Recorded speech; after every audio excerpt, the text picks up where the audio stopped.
Desperate CEO discovers his secret comfort is the daughter his partner lost forever.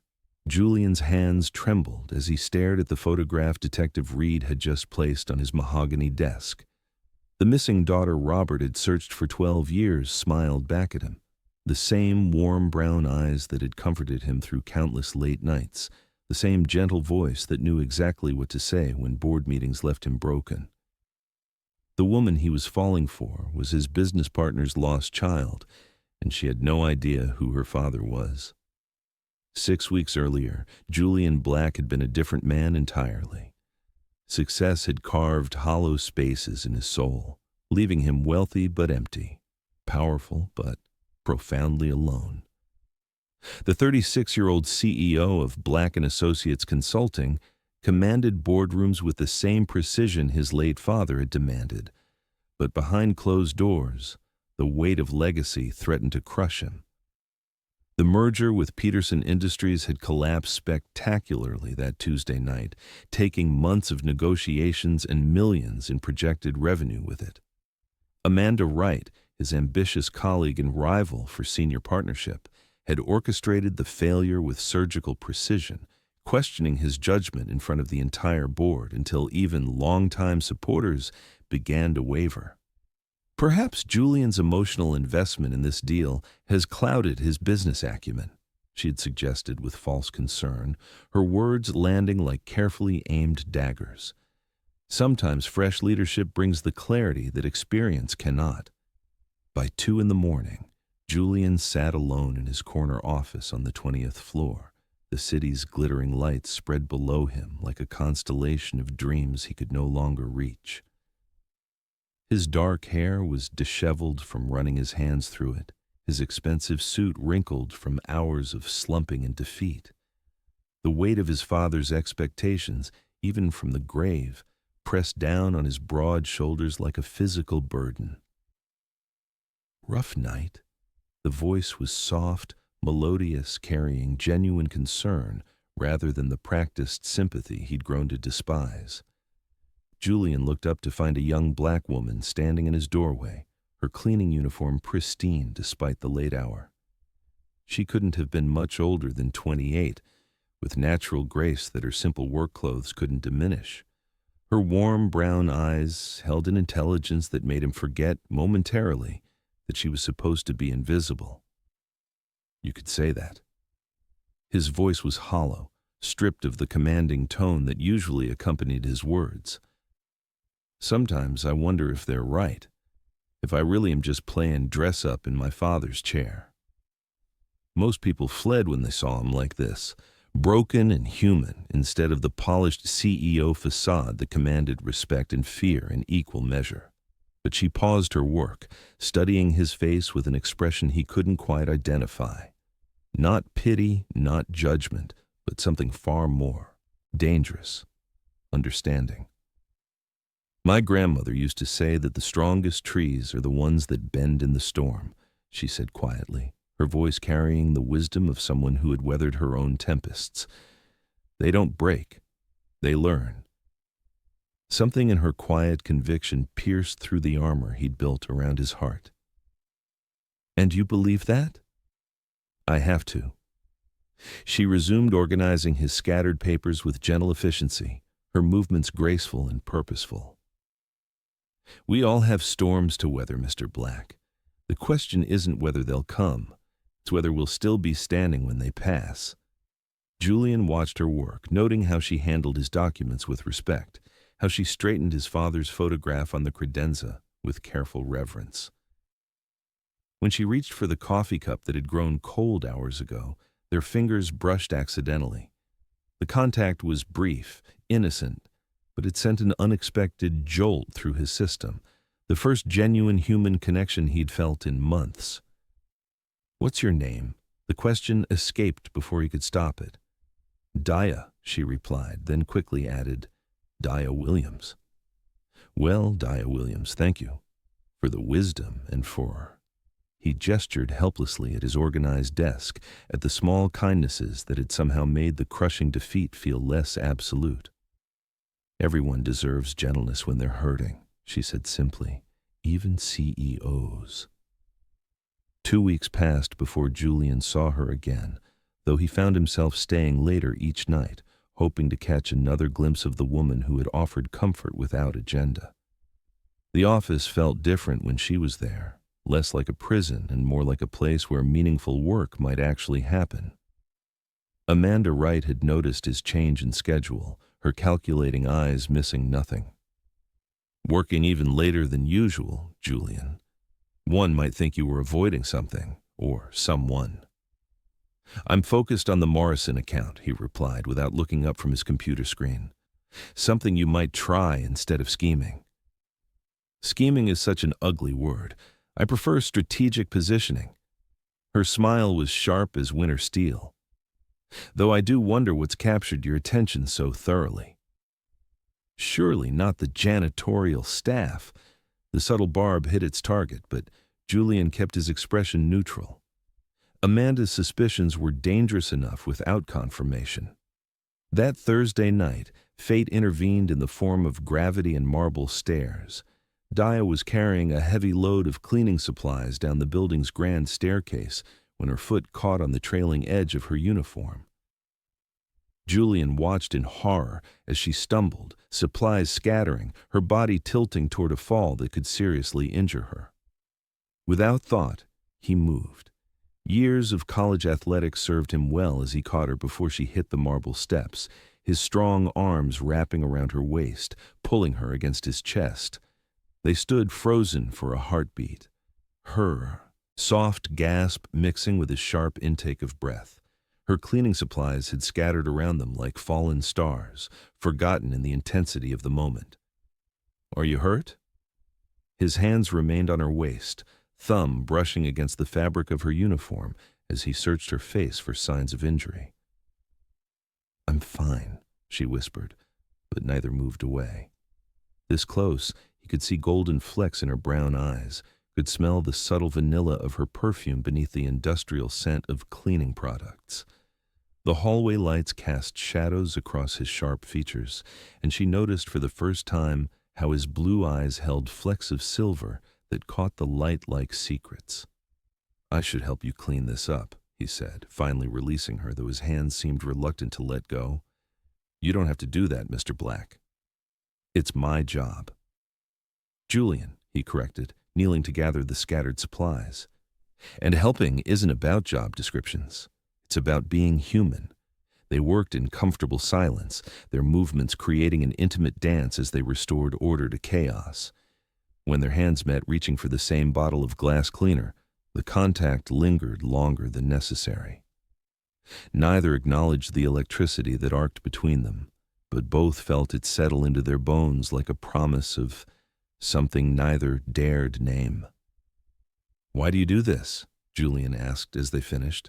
"The cleaning, I mean. You're clearly intelligent, educated. You could do anything." Dia's expression grew guarded. "Everyone has their reasons for the paths they choose. Not all of us have the luxury of following our dreams." "But you do have dreams. Doesn't everyone?" She gathered the last of her supplies, putting distance between them that felt both necessary and tragic. "Thank you for helping, Mr. Black."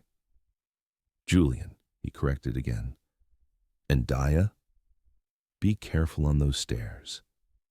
3 weeks into their unusual friendship, Julian made a discovery that changed everything. He'd returned to the office at 3 a.m. to retrieve files for an early morning meeting, only to find lights on in the main conference room. Through the glass wall, he saw Dia surrounded by textbooks and laptops, her cleaning cart forgotten in the corner. Strategic management? He read the textbook spine as he entered. Challenging course. She looked up, startled, then began gathering her materials with practiced efficiency. "You'd know. I should go." "Don't." The word escaped before he could stop it, carrying more desperation than he had intended. "I mean, you don't have to leave. I often work late myself." Her hands stilled on her textbooks. "You won't report this? I'm not supposed to use company facilities for personal business." "What personal business?" I see someone utilizing resources for professional development. Sounds like exactly the kind of initiative we should be encouraging. For the first time since he'd known her, Dia smiled, really smiled, and the expression transformed her entire face. You're not what I expected from a CEO. What did you expect? Someone who wouldn't see past the uniform. They talked until dawn, her insights revealing a brilliant mind trapped by circumstances rather than ability. She spoke passionately about sustainable business practices, about corporate responsibility and ethical leadership. Her perspectives challenged his assumptions, made him think beyond quarterly reports to long-term impact. When she laughed at his story about a disastrous presentation to Japanese investors, the sound wrapped around his lonely heart like a promise. He found himself sharing things he'd never told anyone. His fear of failing his father's legacy, his isolation despite being surrounded by people, his growing certainty that success without meaning was just another form of failure. You know what I think? Dia said as the first rays of sunlight painted the conference room golden. I think your father would be proud of the man you've become, not just the CEO. How can you possibly know that? Because the kind of man who stays to help a clumsy cleaning lady with her supplies, who treats janitorial staff like human beings worthy of conversation, who creates scholarship programs for underprivileged students, that's the kind of son any father would be proud of. Julian stared at her in amazement. How do you know about the scholarship program? I pay attention. You'd be surprised what people notice when they think no one's watching. Have you ever found comfort in the most unexpected person during your darkest moment? Tell me about that person who saw through your walls when you needed it most. Let me know where you're watching from, and hit subscribe if Julian and Dia's connection is already capturing your heart. The late-night conversations became routine, an unspoken agreement that drew them together when the rest of the world slept. Julian found himself staying later not for work, but for the quiet wisdom of a woman who saw past his title to his wounded soul. Dia, for her part, discovered that wealth and power didn't automatically create happiness, that lonely was lonely regardless of your tax bracket. It was Amanda Wright who forced the first real test of their growing connection. She cornered Julian after a particularly brutal board meeting where she'd questioned his judgment on the Harrison Industries contract. Really, Julian? The cleaning girl? How wonderfully democratic of you. Her name is Dia, and she works harder than half our executive team. Careful, Amanda's voice dropped to a venomous whisper. People might think you're developing a savior complex. Or worse, that you're one of those men who can't resist the help. How pedestrian. The words hit their target with surgical precision. Julian's protective instincts blazed to life, his hands clenching at his sides as he fought the urge to respond in kind. When Dia appeared for her shift that evening, she found him pacing his office like a caged predator. What happened? She asked, somehow reading his fury in the tight lines of his shoulders. Nothing I can't handle. But his hands were still clenched, his jaw tight with suppressed anger. She stepped closer, close enough that he could smell her soft perfume, close enough to see the concern in her beautiful eyes. Sometimes the best revenge is refusing to let them make you smaller, she said softly, her words carrying the weight of someone who'd faced her own share of cruel judgments. The simple wisdom pierced through his rage, replacing fury with something far more dangerous, the desire to protect this woman who somehow always knew exactly what to say. That night, Julian finally admitted what he'd been fighting for weeks. As they sat in his office, sharing coffee and conversation while the city slept below them, he reached across his mahogany desk and covered her hand with his. "Stay," he whispered when she moved to continue her work. "Just stay." Her fingers intertwined with his, soft but strong, calloused from honest work but gentle as they traced his knuckles. "I'm not going anywhere." They sat in comfortable silence, hands joined across the divide between their worlds, both knowing they were crossing lines that couldn't be uncrossed. The weight of different worlds, different expectations, different possibilities pressed down on them, but in that moment, none of it mattered. There was only the warmth of connection, the promise of understanding, and the dangerous hope that maybe, just maybe, they could build something real together.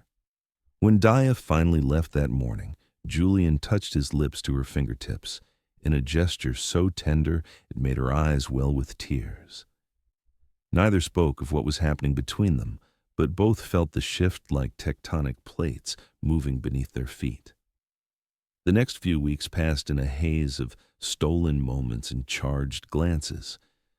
Julian found reasons to stay late, to walk past areas where she worked, to create opportunities for their paths to cross. Dia began timing her breaks to coincide with his worst meetings, knowing somehow when he would need the comfort of her presence. But it was Amanda Wright who forced their hand, her calculating nature missing nothing in her quest to destroy Julian's leadership. She began documenting his late nights, his interactions with janitorial staff, building a case that would either remove him from power or give her leverage to control him. The collision course was set. In 3 weeks, Detective Joe Reed would walk into Julian's office with a photograph that would change everything. But for now, in the safe cocoon of shared midnight conversations and growing trust, Julian and Dia allowed themselves to believe that love might be enough to overcome the complications waiting in the shadows. Neither could have imagined that the greatest complication of all was family, and that the father Dia had been running from for 12 years worked in the office directly below Julian's, searching desperately for the daughter who cleaned the floors above his head every single night. Chapter 2. The building's maintenance records would later show that the elevator malfunctioned for exactly 2 hours and 17 minutes on that rainy Thursday evening. But for Julian and Dia, trapped between the 15th and 16th floors, time seemed to stretch into something infinite and precious. "How long do you think we'll be stuck?" Dia asked, trying to ignore how Julian's cologne filled the confined space, how his presence seemed to consume all the available oxygen. "Could be hours." He loosened his tie, the simple gesture making her mouth go dry. "Building's old, elevators are temperamental. Emergency lighting cast intimate shadows across his sharp features, softening the corporate hardness that usually defined him. When he removed his suit jacket, revealing the crisp white shirt that outlined his broad shoulders, she had to force herself to look away. The maintenance worker's voice crackled through the intercom. "Sorry, folks, gonna be a while." Power surge fried the main controls. "You okay in there?" "We're fine," Julian called back, though his eyes never left Dia's face. Fine was relative. The space felt impossibly small with him so close, every breath bringing his scent, every movement reminding her of their stolen moments in his office. She pressed herself against the far wall, needing distance, needing air, needing him to stop looking at her like she was something precious and fragile. "Dia." His voice was rough silk in the darkness. "Look at me." She met his eyes and saw her own desire reflected there, magnified and dangerous. "We can't. Not here." "I know," but he stepped closer anyway, his hand finding her face, thumb tracing her lower lip with reverent care. "But I can't stop thinking about what we started in my office." His touch sent lightning through her system, every nerve ending alive with possibility. Someone will come. Eventually. His mouth hovered inches from hers, his breath warm against her skin. "But right now, it's just us." The elevator's emergency lighting flickered, casting them in alternating shadows and golden warmth. In that intimate cocoon suspended between floors, between worlds, between the people they were supposed to be and the people they were becoming, everything else faded away. Julian. His name was a whisper, a prayer, a surrender. "Tell me to stop," he murmured against her lips. Tell me this is wrong, that we're from different worlds, that this can't work. I can't. Her hands found his shirt, fingers curling into the expensive fabric. Because none of that matters when you look at me like I'm worth something. Their mouths met with desperate tenderness, weeks of suppressed longing finally finding expression. His hands framed her face like she was made of spun glass, while hers explored the strong line of his shoulders, the rapid flutter of his pulse at his throat. When the elevator shuddered back to life 40 minutes later, they sprang apart like guilty teenagers. But the taste of him lingered on her lips. The memory of his touch burned into her skin like a brand. Everything had changed in that small space, suspended between floors, between their old lives and whatever came next. The invitation to the company's annual charity gala arrived on expensive cardstock, elegant script announcing an evening of sophistication and corporate networking. Dia read it twice before understanding why Sylvie Allen had delivered it personally to the cleaning staff break room.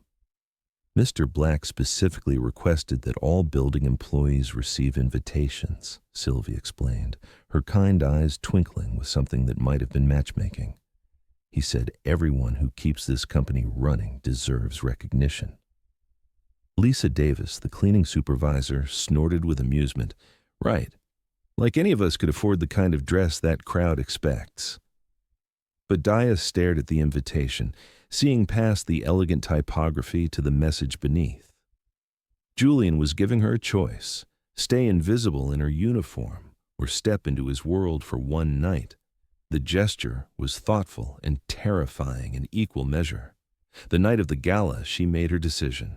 While the city's elite celebrated in the building's main floor ballroom, Dia worked upstairs, cleaning the offices that would need attention after the weekend. She wore her usual uniform, her usual invisibility, choosing safety over the unknown.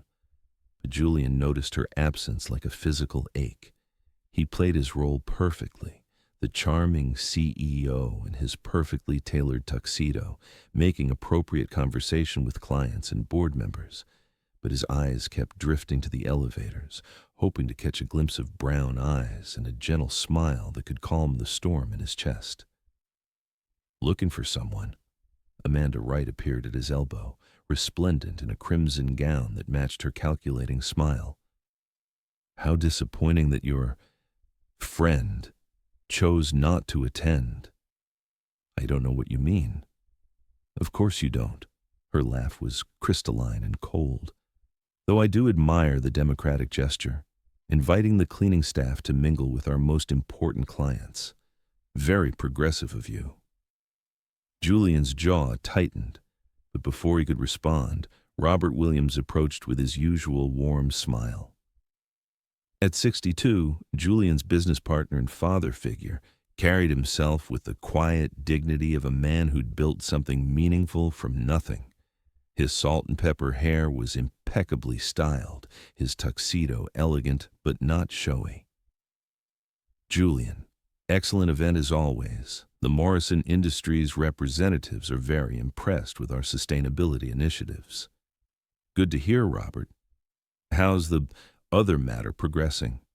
Robert's face clouded with the familiar pain that always accompanied discussions of his missing daughter. Detective Reed thinks he might have a new lead. After 12 years, I've learned not to get my hopes up, but you never know, Julian offered, the words tasting like ash in his mouth.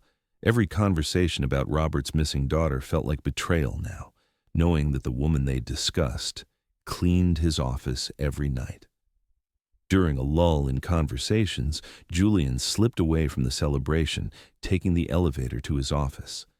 He found Dia organizing his desk, her movements efficient and graceful despite the late hour. The contrast struck him like a physical blow, authentic beauty working in solitude while artificial elegance preened downstairs. "Enjoying your party?" she asked without turning around, somehow sensing his presence. "Not particularly. Too many people saying things they don't mean." She faced him then, and the distance between their worlds felt both infinite and irrelevant. Her uniform couldn't hide her natural grace, couldn't diminish the intelligence that shone in her eyes or the quiet strength that drew him like gravity.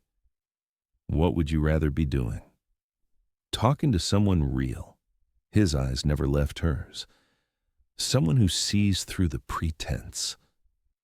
The tension stretched between them like a live wire, electric and dangerous.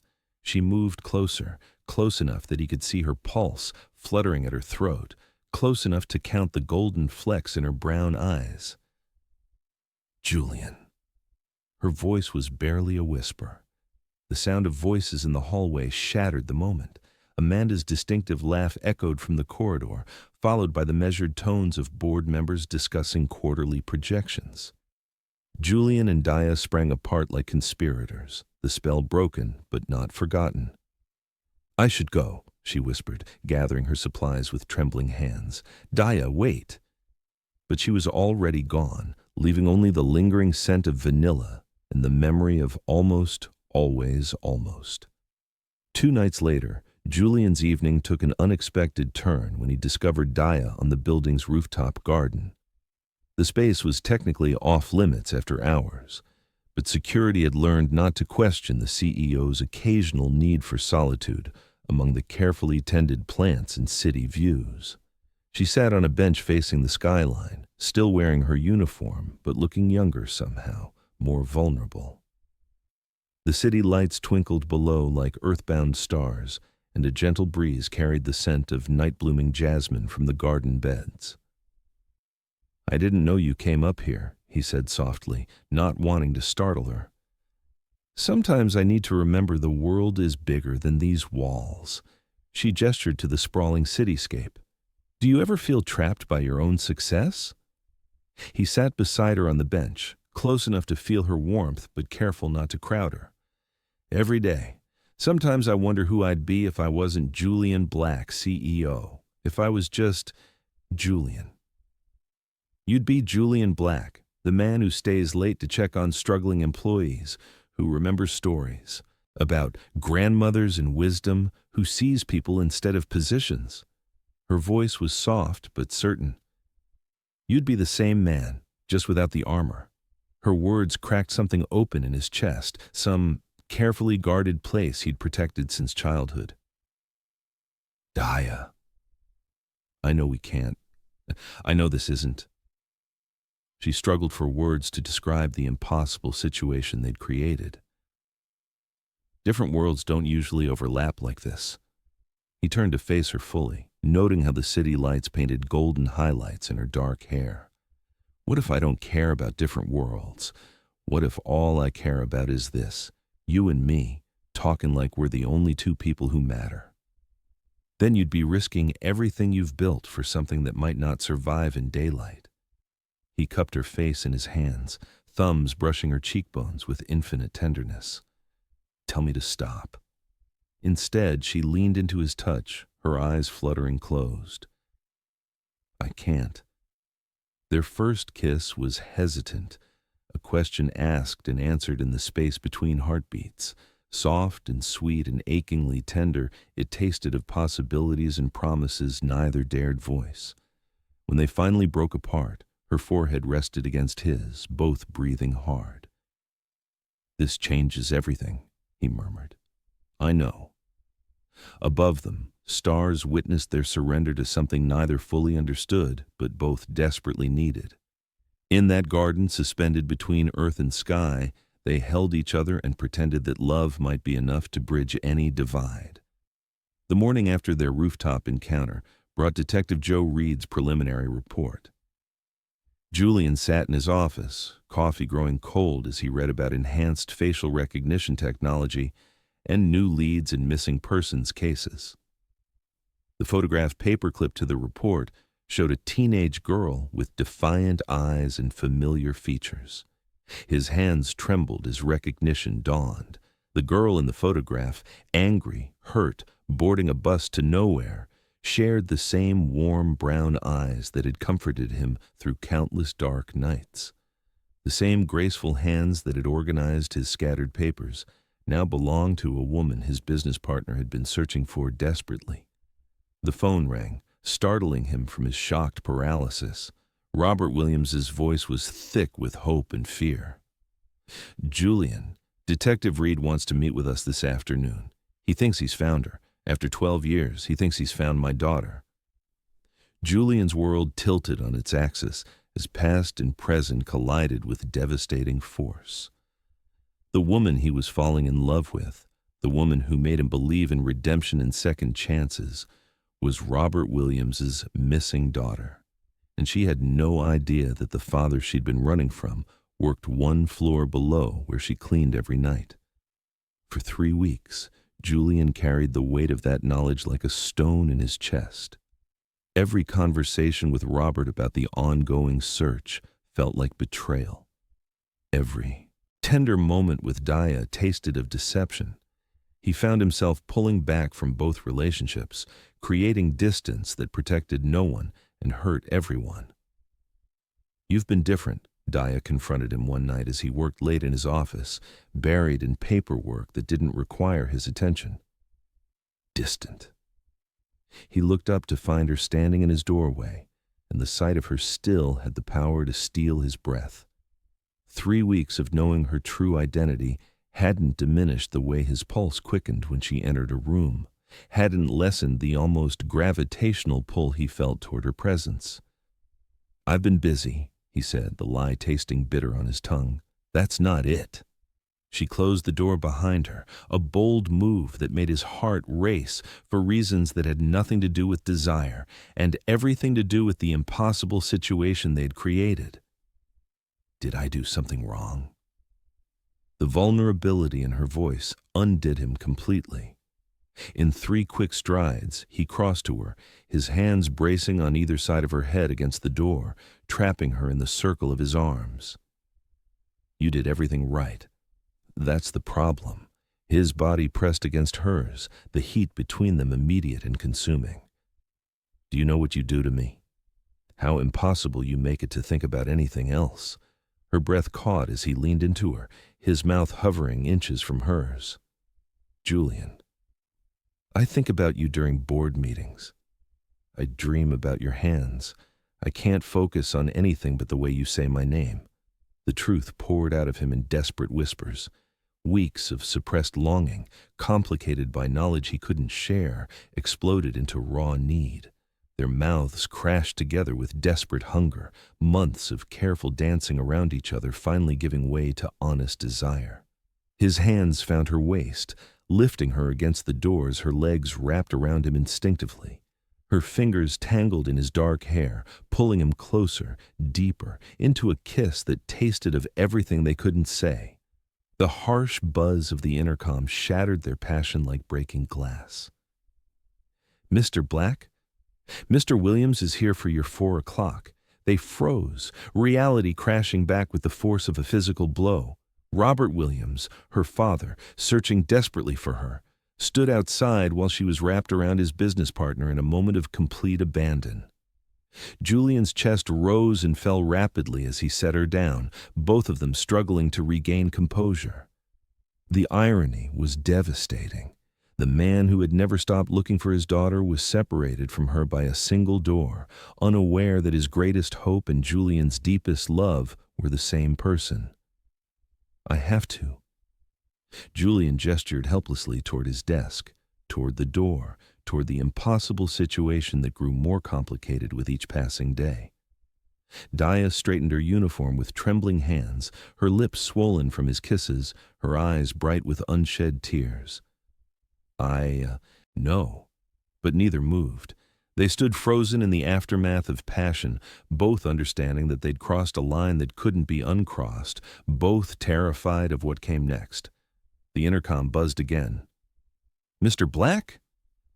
"Send him in," Julian called, his voice rough with emotion and desire and the terrible weight of secrets that threatened to destroy everything he had ever cared about.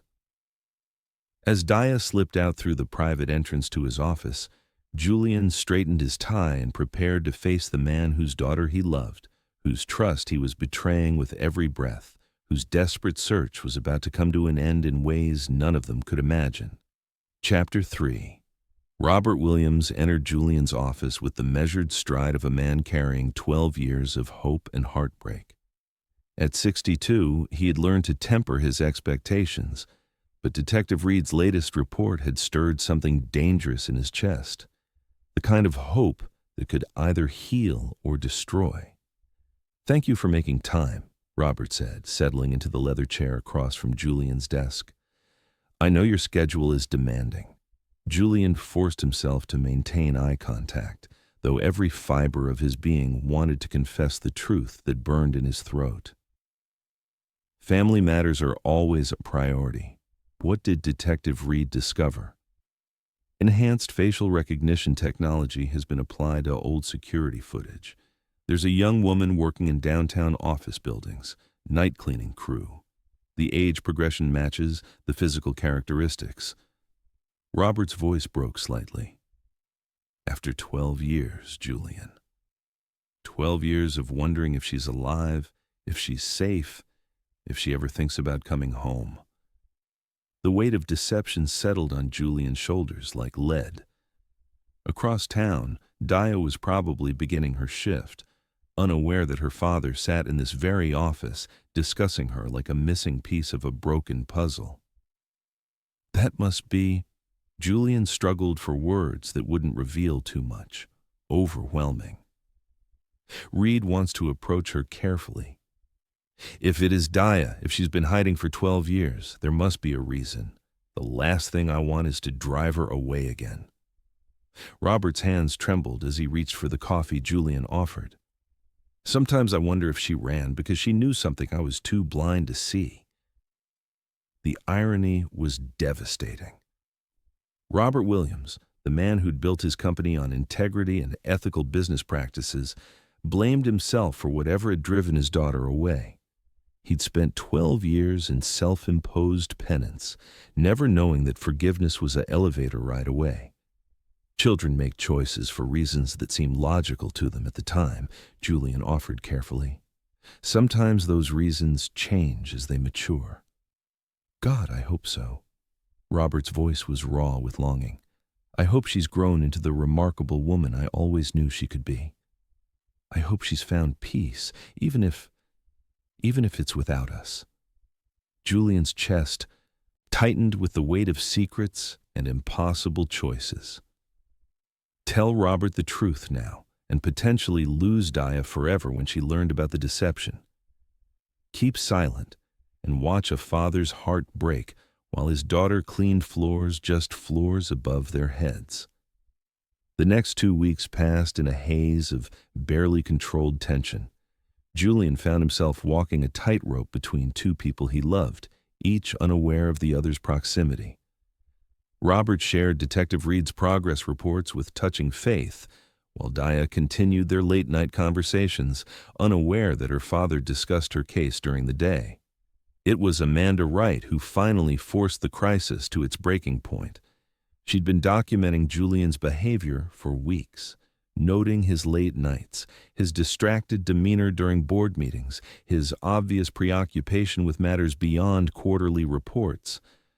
When she observed him leaving the building with cleaning supplies after Dia had apparently forgotten them, her suspicions crystallized into deadly certainty.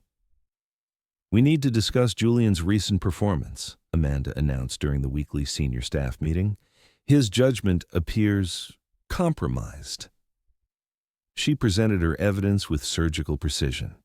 Security footage of Julian and Dia in conversation, timestamps showing his extended hours coinciding with night cleaning schedules, witness statements from other staff about his unusual interest in janitorial operations. "A CEO who cannot maintain appropriate professional boundaries," Amanda concluded, "cannot be trusted to maintain boundaries with clients, competitors, or business partners." The boardroom fell silent as the implications sank in. Robert Williams sat stone-faced, absorbing the suggestion that his trusted business partner was involved in an inappropriate relationship with a subordinate employee. "These are serious allegations," said Board Chairman Harrison Burke. "Julian, do you care to respond?" Julian looked around the table at faces he had worked with for years, people who'd supported his leadership through countless challenges.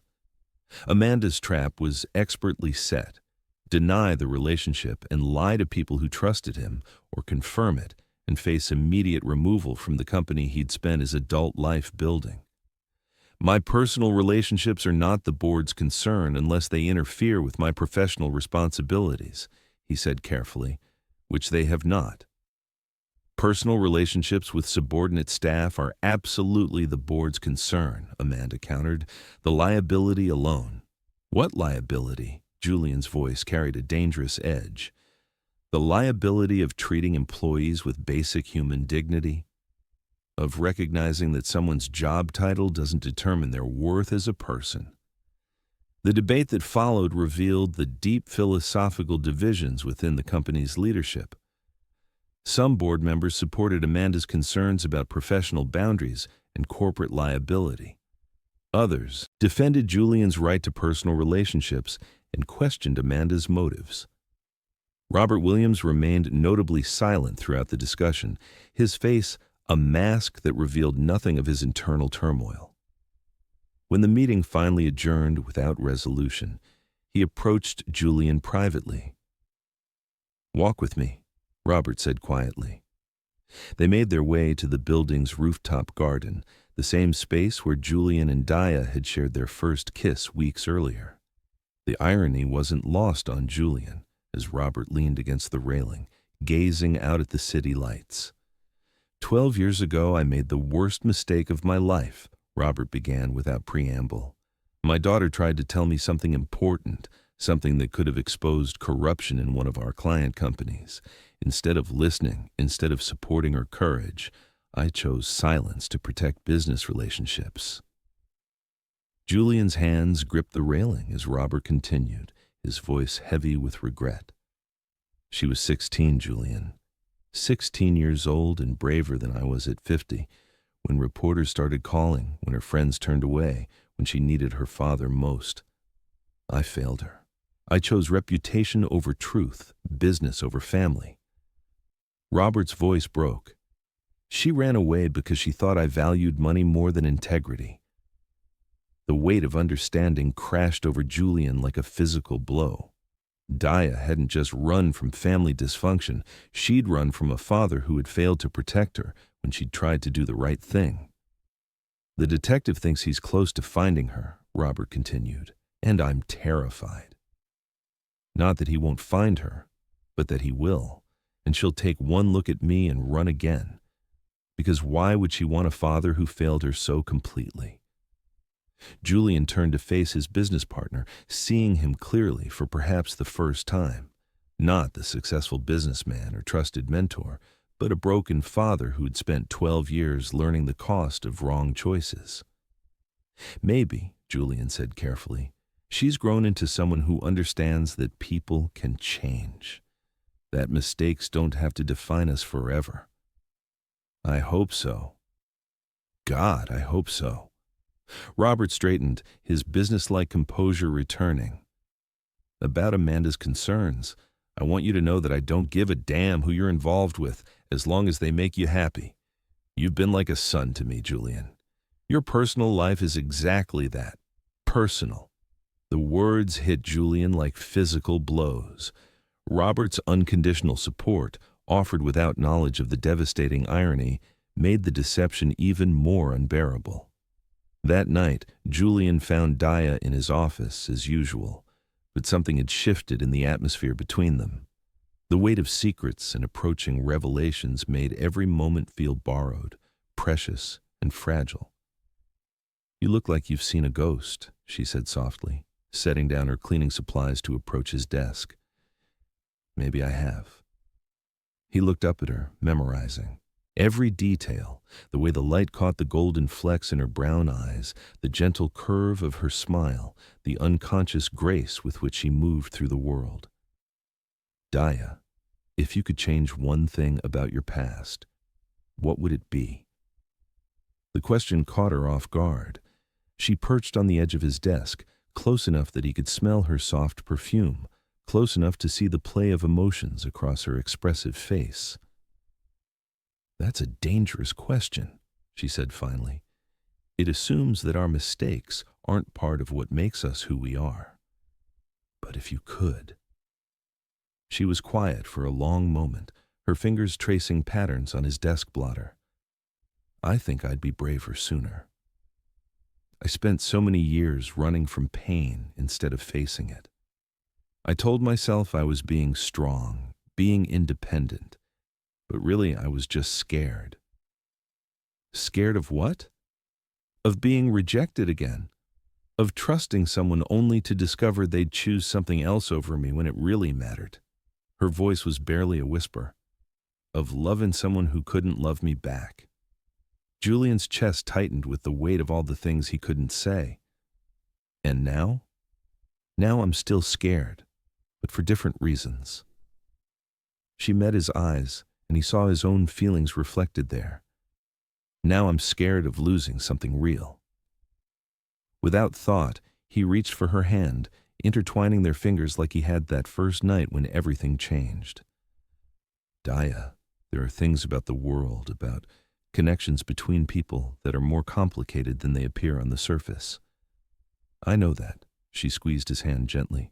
I also know that some things are simpler than we make them. Like this, you and me, talking in the quiet hours when the rest of the world sleeps. This isn't complicated, Julian.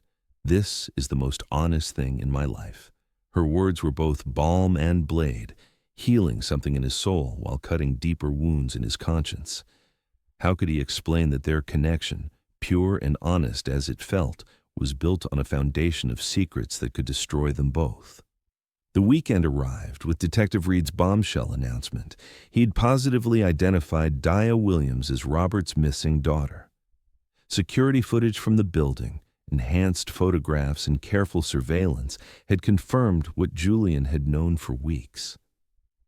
I want to approach her carefully, Reed explained during the Monday morning meeting. If she's been hiding for 12 years, there's trauma there. The wrong approach could send her running again. Robert Williams sat rigid in his chair, hope and terror warring in his expression. What do you recommend? Let me make initial contact. Somewhere neutral, non-threatening. If she's willing to listen, I'll arrange a meeting between you. But Mr. Williams, you need to be prepared for the possibility that she'll refuse to see you. I understand. Robert's voice was steady, but Julian could see the tremor in his hands. After what I did, after how I failed her, I don't deserve her forgiveness, but I need her to know that I never stopped looking, never stopped hoping. The plan was set in motion with devastating efficiency. Detective Reed would approach Daya at the end of her shift that Friday, when she was leaving the building. He would identify himself, show her the photograph from 12 years ago, and offer to arrange a reunion with the father who had never stopped searching. Julian lived those 5 days in a state of suspended agony. Every conversation with Daya felt like a last meal, every touch a goodbye. He wanted to warn her, to prepare her, to somehow control the collision of past and present that would change everything. Thursday night brought their final evening of innocence. Daya found Julian in his office, but instead of their usual easy conversation, he seemed distant, preoccupied with thoughts he couldn't share. You're pulling away from me, she said finally, her voice steady but her eyes bright with unshed tears. I can feel it. Daya. He started to speak, then stopped, the words tangling in his throat. Is it Amanda? I know she's been making trouble, spreading rumors about us. I can handle gossip, Julian. I've handled worse. It's not Amanda. Then what? She moved closer, her hand finding his face, thumb tracing the line of his jaw with infinite tenderness. Don't push me away because you're scared. We're both scared. Her touch nearly undid his resolve. For weeks he'd carried the weight of knowledge that could either reunite her with her family or destroy any chance they had at happiness. The choice wasn't his to make, but the timing was about to be taken from all of them. Sometimes love means protecting someone from truths they're not ready to hear, he said finally. And sometimes it means trusting them to be strong enough to handle those truths. Her eyes searched his face, reading the conflict there. What aren't you telling me? Before he could answer, his phone buzzed with a text from Detective Reed. "Tomorrow night.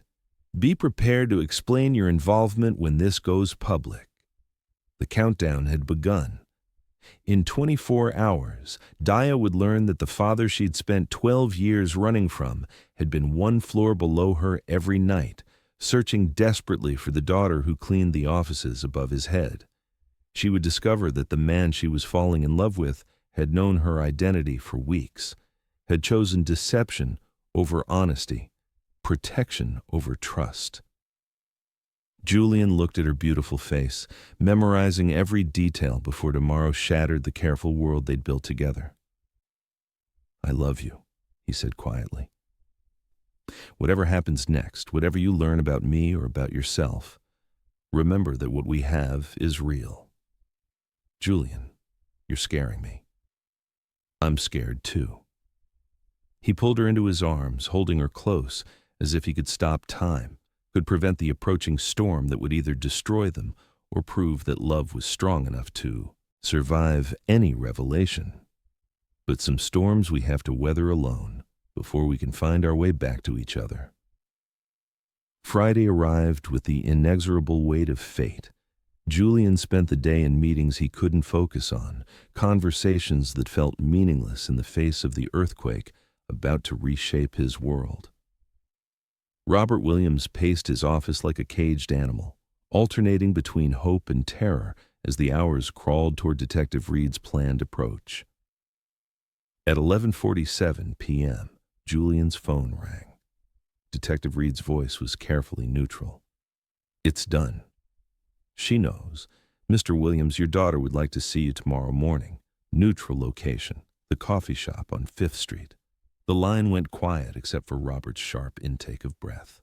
12 years of searching, of hoping, of imagining this moment, and now it was real. How did she react? Robert's voice was barely a whisper. "She cried," Reed said simply. "Then she asked if you'd really been looking for her all this time. When I told her yes, she cried harder." Julian felt his heart shatter and heal simultaneously. Daya knew, after 12 years, she knew that her father had never stopped loving her, never stopped searching, never stopped hoping for the daughter who had vanished into the night. But she still didn't know about Julian's deception. That revelation would come soon enough, when Detective Reed's report detailed every person who had been in contact with the missing daughter during his investigation. The carefully constructed world of secrets and protection was about to collapse, taking with it either Julian's chance at love or Daya's chance at family reconciliation. Or perhaps, if they were very lucky and very brave, it would prove that some truths are strong enough to build new foundations on the ruins of old deceptions. Chapter 4. The coffee shop on 5th Street had witnessed 1,000 ordinary moments, business meetings, first dates, breakups, celebrations. But at 10 a.m. on Saturday morning, it became the stage for a reunion 12 years in the making. Robert Williams arrived early, choosing a corner table where he could see the entrance, his hands trembling as he ordered coffee he wouldn't be able to drink. At 62, he had imagined this moment countless times, but nothing had prepared him for the reality of seeing his daughter walk through that door. Daya entered at exactly 10 o'clock, her movements graceful but cautious. She traded her cleaning uniform for simple jeans and a sweater, but even in civilian clothes, she carried herself with the careful invisibility she'd perfected over 12 years of hiding. When their eyes met across the crowded cafe, time seemed to suspend itself.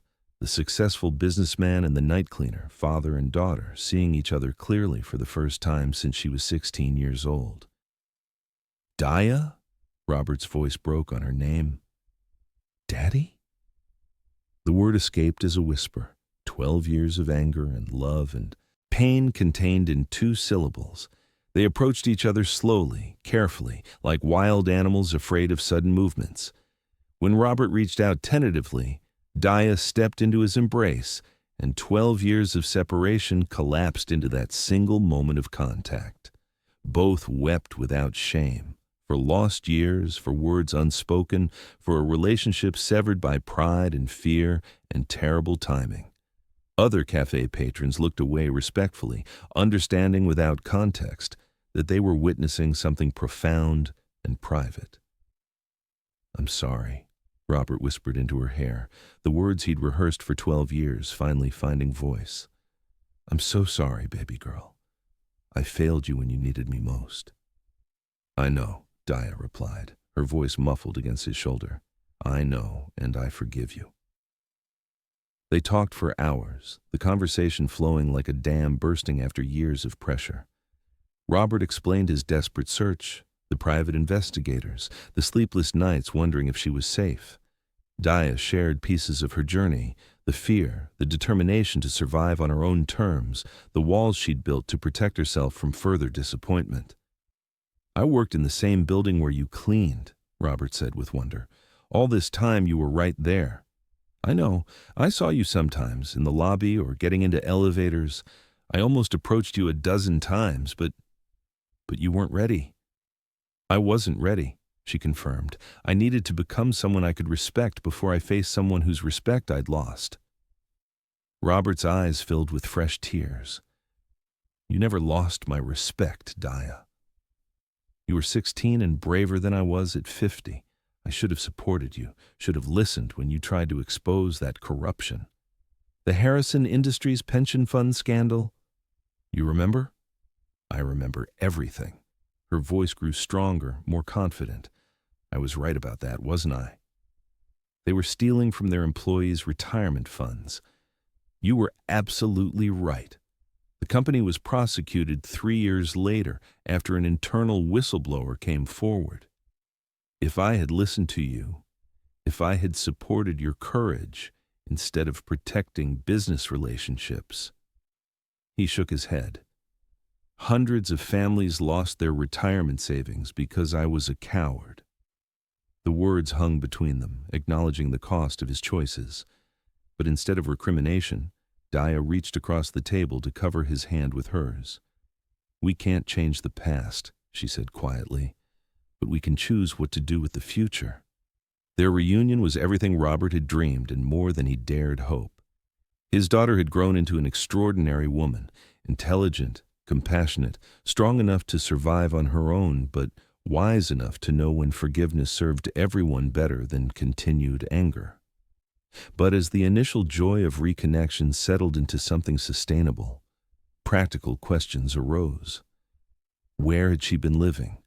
How had she supported herself? And most complicated of all, Detective Reed had mentioned someone else who knew her identity, someone who had been in contact with her during the investigation. "There's something else we need to discuss," Robert said carefully. "Detective Reed's report mentioned that someone at Black & Associates had been interacting with you during his investigation, someone who may have known who you were." Dia's face went pale. In the joy of reunion with her father, she'd temporarily forgotten about Julian, about the man whose silence had made this moment possible, but whose deception had shattered her trust. "Julian Black," she said quietly. "Your business partner." "You know Julian?" Robert's voice carried surprise and growing concern. "How well do you know him?" The question hung in the air like smoke, impossible to ignore and dangerous to answer honestly. How could she explain to her father that she'd fallen in love with his business partner? That their relationship had begun innocently but developed into something that challenged every boundary between their different worlds? "He's been kind to me," she said carefully. "During my night shifts, we sometimes talked. He treated me like a person instead of invisible help." Robert's expression grew thoughtful. "Julian's mentioned working late recently, seeming distracted. Amanda Wright has been making accusations about inappropriate relationships with staff." "Amanda Wright has been trying to destroy Julian since the day I met him," Dia replied with more heat than she'd intended. "She's ambitious and ruthless, and she'll use anything to advance her position." The vehemence of her defense revealed more than her words intended. Robert studied his daughter's face, seeing emotions there that went far beyond gratitude for professional courtesy. Dia, he said gently. How well do you know Julian? Before she could answer, the cafe door opened and Julian Black walked in, his presence immediately transforming the intimate father-daughter reunion into something far more complicated. He'd been walking the streets for hours, unable to concentrate on anything but the knowledge that Dia was meeting her father, that Detective Reed's investigation would soon reveal his involvement, that his choices of the past weeks were about to face judgment from two people he loved. When he saw them sitting together, the family resemblance was unmistakable. The same warm brown eyes, the same graceful hands, the same quiet strength that had drawn him to Dia from their first conversation. Robert Williams looked older, grayer, worn down by 12 years of searching, but his face was radiant with joy. Dia looked up as Julian approached, her expression cycling through surprise, confusion, and something that might have been betrayal. "What are you doing here?" "I needed to see—" Julian struggled for words that could encompass the complexity of his feelings. "I needed to make sure you were okay." Williams rose slowly, his business instincts automatically cataloging the tension between Julian and his daughter, the way they looked at each other with an intensity that spoke of intimate knowledge. "Julian," Robert said carefully, "what exactly is your relationship with my daughter?" The question hung in the air like a challenge, demanding honesty that could destroy professional relationships, personal trust, and any hope Julian had of a future with the woman he loved. Julian met Robert's eyes steadily. "I'm in love with her." The simple declaration hit the small table like a bomb. Robert sank back into his chair, processing the implications. Dia's hands trembled as she reached for her coffee cup, the weight of revelation and reunion and impossibly complex emotions threatening to overwhelm her. "How long?" Robert's voice was carefully controlled. "I've known who she was for 6 weeks, Julian replied. "I've been falling in love with her for 3 months. 6 weeks? Dia's voice was sharp with sudden understanding. "You've known who I was for 6 weeks and said nothing?" The hurt in her voice cut Julian deeper than any professional consequence ever could. "I was trying to protect you, to give you time to decide for yourself whether you wanted to reconnect with your family. That wasn't your choice to make." The words exploded from her with 12 years of suppressed pain behind them. "You had no right to keep that from me." "I know." Julian's voice was quiet, steady, accepting the full weight of her anger. "I know I should have told you immediately. I know I violated your trust and your autonomy. But I was selfish. I was falling in love with you and terrified that learning the truth would drive you away." Robert watched the exchange with growing understanding. His business partner and his daughter weren't just involved, they were in love, complicated by secrets and competing loyalties and the impossible situation of hidden identity. "Sit down, Julian," Robert said finally. "All of us. Let's figure this out like adults. Can you imagine being in Julian's position, loving someone while hiding a truth that could change everything? Have you ever had to choose between protecting someone you love and being honest? Share your thoughts below, and don't forget to subscribe for more emotionally intense stories that explore the complexity of human relationships. The conversation that followed was unlike anything any of them had experienced. 3 adults, connected by love and betrayal and impossible circumstances, trying to navigate waters that had no map, no precedent, no easy answers. Robert struggled to understand how his missing daughter had become involved with his business partner. Dia grappled with the revelation that the man she loved had hidden her father's identity for weeks.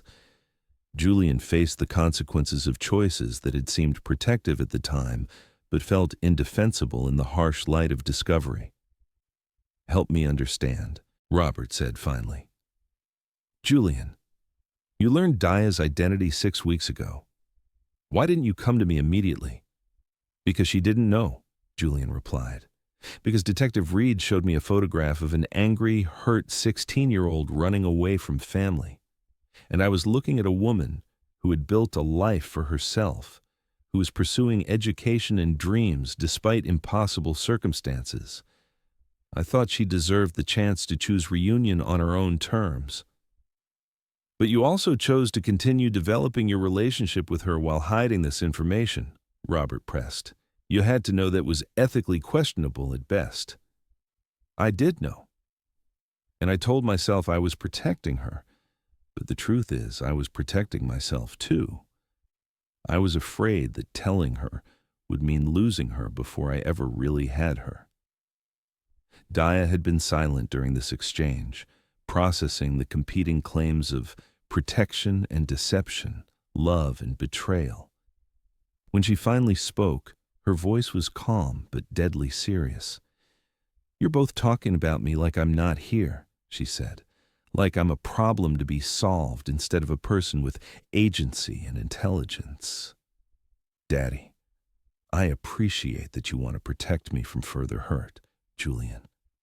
I understand that you thought you were giving me choices, but neither of you had the right to make decisions about my life without my input." The rebuke was gentle but devastating in its accuracy.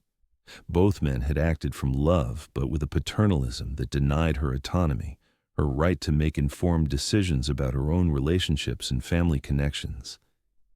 "You're right," Robert said quietly. "I'm sorry. After 12 years of wondering if you were safe, the impulse to protect you is overwhelming. But you're not 16 anymore.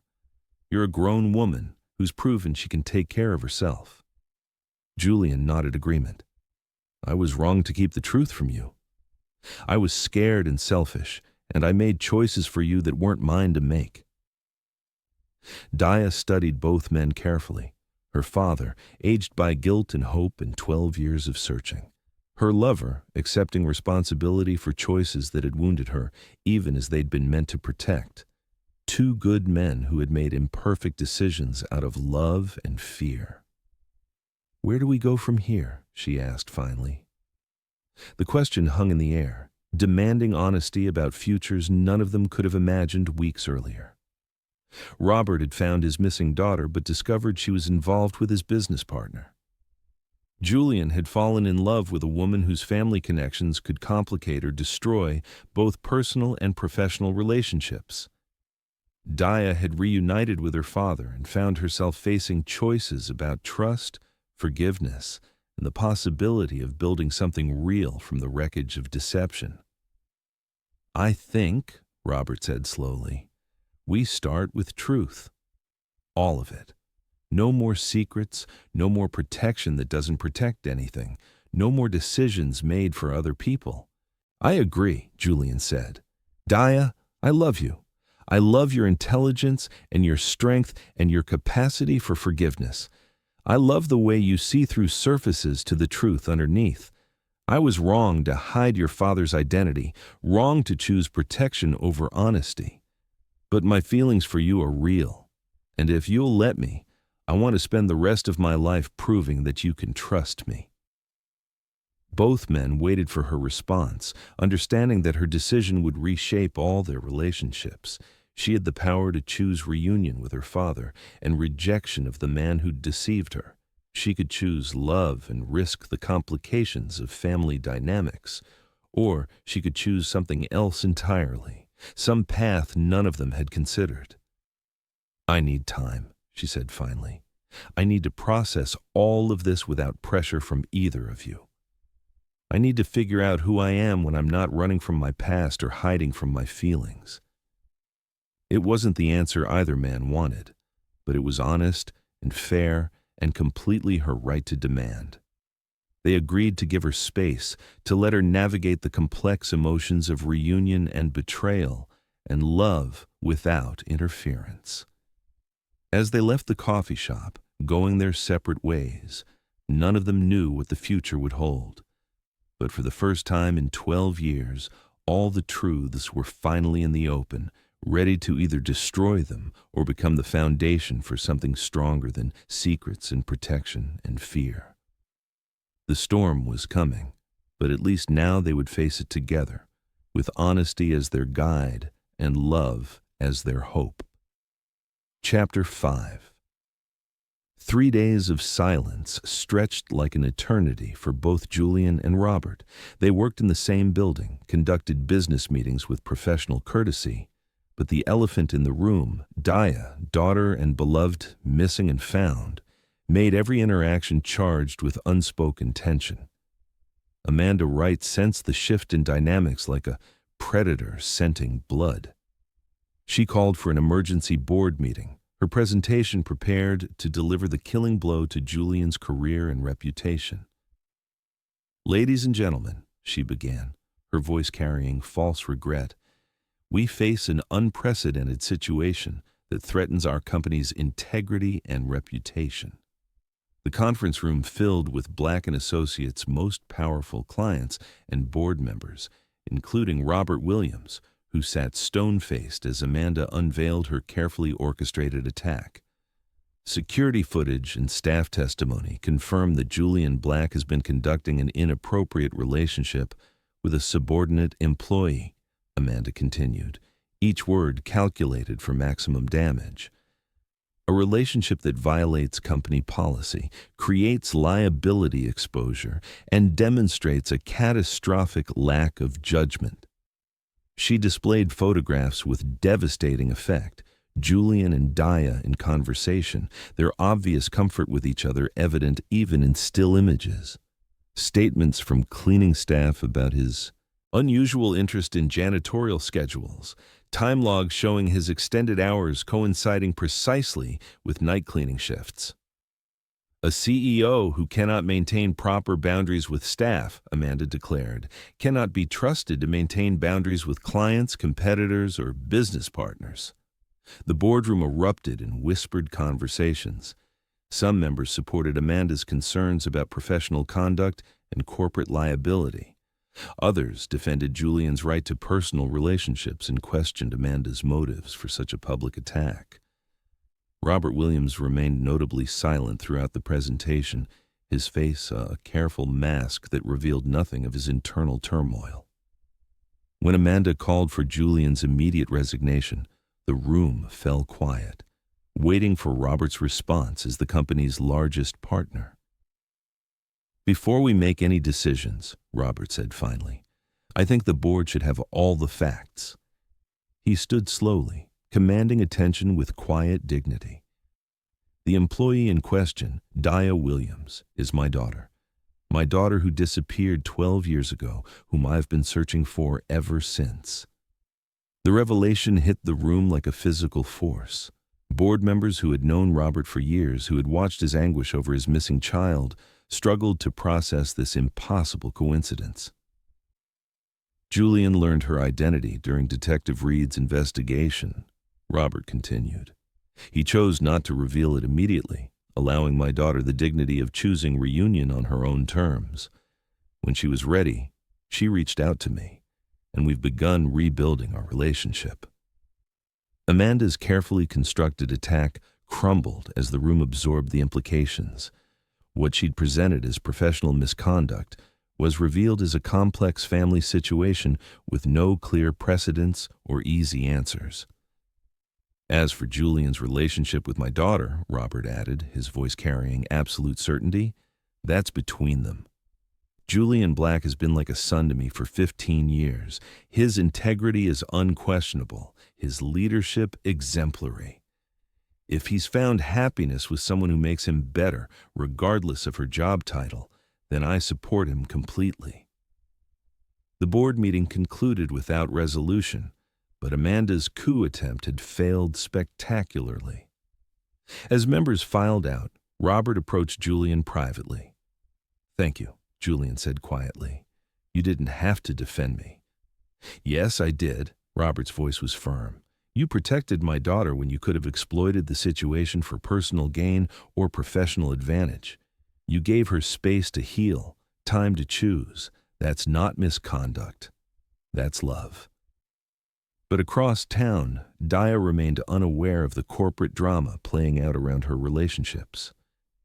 She'd taken a leave of absence from her cleaning job, using the time to process 12 years of separation, the joy of reunion, and the complex emotions surrounding Julian's deception. She spent hours walking the city, streets, visiting places that had shaped her during her years of hiding, the library where she'd pursued her education, the small apartment she'd called home, the coffee shop where she'd spent countless mornings studying before starting night shifts. It was in that coffee shop, different from the one where she'd met her father, that clarity finally came. An elderly woman at the next table was struggling with a crossword puzzle, muttering about a 7-letter word for love that transcends obstacles. Without thinking, Dia leaned over. "Devotion," she said softly. The woman looked up with grateful eyes. "Of course." "Thank you, dear. Sometimes we need fresh perspective to see what's right in front of us." The simple exchange triggered something profound in Dia's understanding. She'd been so focused on Julian's deception that she'd lost sight of his devotion, the way he'd protected her secret, given her father hope without false promises, created space for reunion without demanding credit. His choice to hide her identity hadn't been betrayal. It had been love attempting to control an impossible situation. Misguided, perhaps, but motivated by the desire to protect rather than exploit. That evening, she appeared at Julian's penthouse apartment. When he opened the door, his face cycled through surprise, hope, and careful restraint. Dia. Her name was a prayer on his lips. "We need to talk," she said simply. They sat in his living room, the city lights twinkling beyond floor-to-ceiling windows like earthbound stars. For a moment, neither spoke, both struggling with the weight of everything that had passed between them.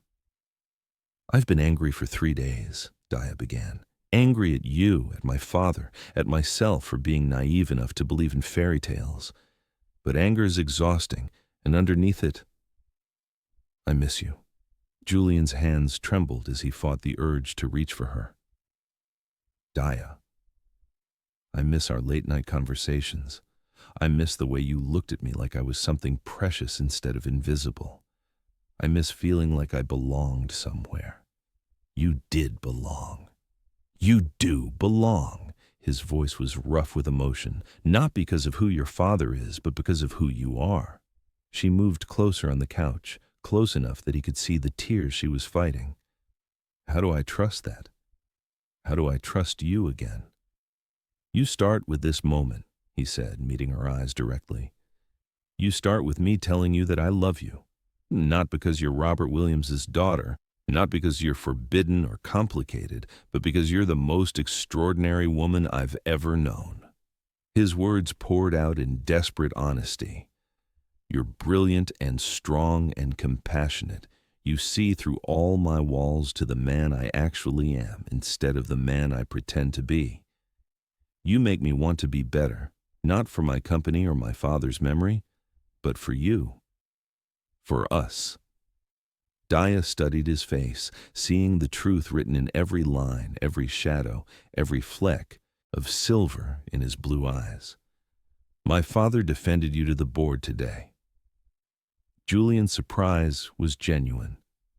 "He told you about the meeting? He told me that love makes people do impossible things. He told me that sometimes protection and deception look the same from the outside, but the motivation matters." She paused, gathering courage. "He also told me that you'd spent 12 years searching for a connection as real as what we have. Your father is a wise man. He is. And he raised a daughter who's smart enough to recognize love even when it comes wrapped in complicated circumstances." She reached for his hand, intertwining their fingers like that first night when everything changed. "Julian, I forgive you. More than that, I understand you." The words hit him like absolution and benediction combined. "Dia, I understand why you made the choices you did. I understand the impossible position you were in, and I understand that love doesn't always choose the perfect path.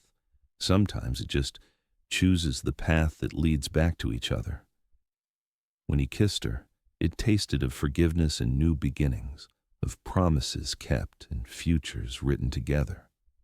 They held each other in the soft light of his apartment, two people who had found their way home despite impossible odds. But their story wasn't quite finished. The next morning brought Robert Williams to Julian's office with news that would reshape all their lives. He carried legal documents and a proposal that had taken him 12 years to develop. "I want to restructure the company," he announced. "Black & Williams Associates, with you maintaining your role as CEO and me as equal partner. But more than that, I want to establish the Dia Williams Foundation for Missing Children and Family Reunification." Julian stared at the documents, understanding the magnitude of what Robert was proposing. "Robert, this is what should have happened 12 years ago. My daughter was right about corruption, right about standing up for what matters, right about choosing integrity over convenience. The foundation will fund investigators like Detective Reed, support families searching for missing children, and provide resources for young people aging out of foster care. And Dia will run it if she's willing. She has the education, the passion, and the personal experience to make a real difference." Robert's eyes twinkled with something that might have been mischief. "Of course, she'll need office space. I was thinking the 20th floor might work well, close to executive leadership for collaborative projects." Julian laughed despite himself. "You're playing matchmaker. I'm ensuring my daughter has every opportunity to build the life she deserves. If that life includes a son-in-law who makes her happy, well, that's just good planning." 3 months later, the building's rooftop garden hosted a celebration unlike any in the company's history. The Dia Williams Foundation officially launched, with its offices occupying the entire 20th floor. Dia, now holding her MBA and serving as the foundation's executive director, had traded her cleaning uniform for elegant business attire that couldn't hide her natural grace. The party was small, intimate. Employees who had supported Julian through Amanda's attempted coup, board members who had rallied around the foundation's mission, and Detective Reed, who had quietly become part of their extended family. But the most important moment came as the sun set over the city, painting the rooftop garden in shades of gold and amber. Julian and Dia stood at their favorite bench, the same spot where they'd shared their first kiss months earlier. "Any regrets?" he asked, the same question from their first morning together. "Only that we waited so long to trust each other completely," she replied, then smiled. "And that I ever doubted my father's love." Julian reached into his jacket pocket, his heart racing as he pulled out a small velvet box. Speaking of trust, Dia's breath caught as he dropped to one knee on the rooftop where they had first kissed, where they'd discovered that love could grow in the most unexpected places. "Dia Williams," his voice was steady despite the tears in his eyes. "You taught me that home isn't a place. It's a person. You're my home, my heart, my everything. You showed me that authentic connection matters more than perfect timing, that trust can be rebuilt stronger than it was before, that love is worth fighting for even when the path isn't clear." The ring caught the last rays of sunlight, but Dia only saw Julian's face, the man who had loved her through deception and truth, through reunion and revelation, through every complicated twist of their impossible story. "Will you marry me? Will you build a life with me where honesty comes first, where we face every challenge together, where love guides us even when we don't have all the answers?" Through happy tears, she whispered yes, sealing their promise with a kiss that tasted of forever. Robert Williams watched from across the garden, his heart full as he witnessed his daughter's joy. Sarah, his ex-wife, stood beside him. They had spent months rebuilding their own relationship, learning to be friends and co-parents, even if they could never be spouses again. "She's beautiful," Sarah said softly, watching their daughter embrace the man who had helped heal their family's wounds. "She's extraordinary," Robert replied. "She always was. We just forgot how to see it." The engagement party continued around them, but the real celebration was quieter, more intimate. Lisa Davis, Daya's former cleaning supervisor, presented her with a gift, a framed photograph of the entire night cleaning crew, with a note that read, "You taught us that worth isn't measured by job titles. Thank you for showing us what dignity looks like." Detective Reed offered his congratulations and a piece of advice that made them all laugh. "Next time you're keeping family secrets, maybe give the investigator a heads up. Would have saved me a lot of surveillance hours." Even Sylvie Allen, Julian's loyal assistant, got emotional as she presented them with the key to a storage room she'd converted into a small office space. "For when you need somewhere to plan your future together," she said with a knowing smile, though hopefully with fewer secrets this time. Amanda Wright had quietly resigned the week after her failed coup attempt, accepting a position with a smaller firm where her ambitions wouldn't be complicated by family dynamics and authentic relationships. Her parting words to Julian had been surprisingly gracious. "You chose love over power. I'm not sure I would have been brave enough to make the same choice." As the evening wound down and guests began to leave, Julian and Daya found themselves alone in the garden where so much of their story had unfolded. The city lights twinkled below them like a constellation of possibilities, and the future stretched ahead full of promise. "I still can't believe it sometimes," Daya said, her engagement ring catching the moonlight. "A year ago, I was invisible, cleaning offices and hiding from my own history. Now I'm engaged to a CEO, running a foundation with my father, and building something meaningful from everything I thought was broken." "You were never invisible," Julian corrected gently. "Not to me. From that first night when you offered wisdom instead of pity, you were the most visible person in my world." They sat in comfortable silence, both reflecting on the journey that had brought them together. The deception that had nearly destroyed them had ultimately strengthened their foundation, teaching them that love without honesty was fragile, but love with complete truth was unbreakable. "What would you have done differently?" Daya asked, a question that had evolved from accusation to genuine curiosity. "I would have trusted you with the truth from the beginning," Julian replied without hesitation.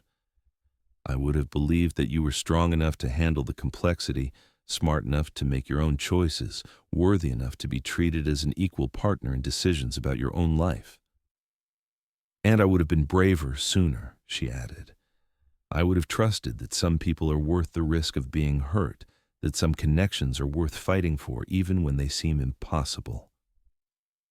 1 year later, their wedding took place in the same rooftop garden, surrounded by the family and friends who had supported them through revelation and reconciliation. Robert Williams walked his daughter down an aisle, lined with the night-blooming jasmine that had perfumed their first kiss. Sarah Williams cried happy tears as she watched her daughter marry a man who loved her, not for her connections or her background, but for the extraordinary woman she had become despite every obstacle. The Daya Williams Foundation had reunited 14 missing children with their families in its first year of operation and had provided support to countless others navigating the complex process of family reconciliation. Daya's office on the 20th floor had become a beacon of hope for families broken by circumstance, but not by love. Julian's leadership at Black & Williams Associates had evolved, becoming more collaborative, more focused on meaningful impact than mere profit. The company's reputation for ethical business practices and social responsibility had attracted clients who valued integrity over expedience. Detective Reed had quietly become part of their extended family, attending holiday dinners and foundation events with the bemused satisfaction of a man who had solved his most important case not through investigation, but through patience and perfect timing. Perhaps the most beautiful transformation was in Robert Williams himself. Reuniting with his daughter had healed wounds he'd carried for 12 years, but more importantly, it had taught him that redemption was possible for anyone willing to acknowledge their mistakes and work to become better. On quiet Sunday mornings, Robert and Dia would sit in her foundation office, working on cases together, their relationship rebuilt on honesty and mutual respect. Sometimes Julian would join them, and the three of them would plan initiatives that combined business acumen with social impact, proving that success and integrity could coexist beautifully. The night cleaning crew at Black & Williams Associates had become something of a legend in the building, not for their work quality, though that remained exceptional, but for the story of one of their own who had transformed from invisible employee to foundation director to beloved daughter-in-law. They wore their uniforms with pride, knowing that dignity of work was recognized and celebrated in their workplace. Lisa Davis had been promoted to facilities director, overseeing all building operations with the same protective care she'd shown her cleaning staff. Her office wall featured a framed photograph of Julian and Dia's wedding, with a note from Dia that read, "Thank you for teaching me that family comes in many forms, and sometimes the people who care for us most are the ones who see us every day." As their first wedding anniversary approached, Julian and Dia returned to the rooftop garden for a private celebration. The city had changed around them, new buildings rising and old ones being renovated, but their favorite bench remained the same, a constant in their ever-evolving story. "Any regrets?" Julian asked, their traditional question now carrying the weight of shared history and infinite possibility. "Only that we can't go back and tell our younger selves that everything would work out," Dia replied, laughing, "though I suppose the struggle made us appreciate what we have even more." "The cleaning lady and the CEO," Julian mused. "It sounds like the premise of a fairy tale." "It's better than a fairy tale," Dia corrected. "It's real. It's messy and complicated and imperfect, but it's ours." They watched the sun set over their city, over the building where they'd found each other, over the foundation where they were making a difference in other people's lives. The future stretched ahead of them like an unwritten story, full of challenges and joys and possibilities they couldn't yet imagine. But they would face it together, with honesty as their foundation and love as their guide, proving every day that some connections transcend circumstances, that some truths are worth waiting for, and that some loves are strong enough to heal not just two hearts, but entire families broken by time and pride and fear. In the end, their story wasn't about a CEO and a cleaning lady. It was about two souls who found each other in the darkness and chose to build something beautiful in the light. It was about a father who never stopped searching and a daughter who finally stopped running. It was about the courage to trust, the wisdom to forgive, and the faith that love, real, honest, transformative love, can overcome any obstacle. Have you ever discovered that the person you were meant to love was right there all along, hidden in plain sight? Share your own stories of unexpected love and second chances in the comments below. Let me know where you're watching from, and don't forget to hit that subscribe button and the notification bell. Tomorrow's story will touch your heart in ways you never expected. Thank you for joining Julian and Dia's journey from strangers to soulmates, from secrets to trust, from broken family to beautiful beginning. Until tomorrow, remember that love always finds a way, that family can be rebuilt stronger than before, and that sometimes the most extraordinary stories begin in the most ordinary moments. Love always wins.